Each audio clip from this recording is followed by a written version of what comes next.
ഒരു ദിവസം മുത്തുനബി സല്ലല്ലാഹു അലൈഹി വസല്ലം സ്വഹാബത്തിനോട് പറയുകയാണ്, പാരത്രിക ലോകം അള്ളാഹുവിന്റെ പ്രത്യേകമായ തണലല്ലാതെ ഒരു തണലുമില്ലാത്ത സൂര്യൻ ഒരു ചാൺ മുകളിൽ ഉദിച്ചുകൊണ്ടിരിക്കുന്ന, കത്തിജ്വലിച്ചുകൊണ്ടിരിക്കുന്ന ഒരു സമയം. 3 വിഭാഗം ആളുകൾക്ക് അല്ലാഹു തആല പ്രത്യേകമായ തണൽ നൽകും. ആരാണ് ആ സുരക്ഷിതരായ ആളുകൾ?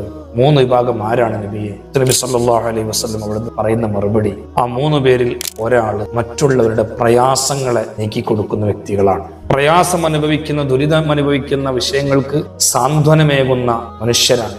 രണ്ടാമത്തേത് മുത്തുനബി സല്ലല്ലാഹു അലൈഹി വസല്ലമയുടെ തിരുചര്യയെ സജീവമാക്കുന്ന ആളുകളാണ്. 3ാമത്തെ വിഭാഗം അവിടുത്തെ പേരിൽ ഹബീബായ മുത്തുനബി സല്ലല്ലാഹു അലൈഹി വസല്ലം തങ്ങളുടെ പേരിൽ സ്വലാത്തിനെ വർദ്ധിപ്പിക്കുന്നവരാണ്. ആ ഒരു കാറ്റഗറിയിൽ നമുക്ക് പ്രവേശിക്കാൻ കഴിയണം. അതുകൊണ്ട് സ്വലാത്തിനെ നമ്മളെല്ലാവരും മുറുകെ പിടിക്കണം. സ്വലാത്തിനെ വർദ്ധിപ്പിക്കുക. വെള്ളിയാഴ്ച രാവിലും വെള്ളിയാഴ്ച പകലും വിശേഷിച്ചും. എന്നാൽ തണലില്ലാത്ത, ഏറ്റവും കൂടുതൽ പ്രയാസം അനുഭവിക്കുന്ന അഹ്ശറാവുൻ സഭയിൽ നമുക്കും അള്ളാഹുവിന്റെ പ്രത്യേകമായി തണൽ ലഭിക്കും. അള്ളാഹു തൗഫീഖ് നൽകട്ടെ. ആമീൻ.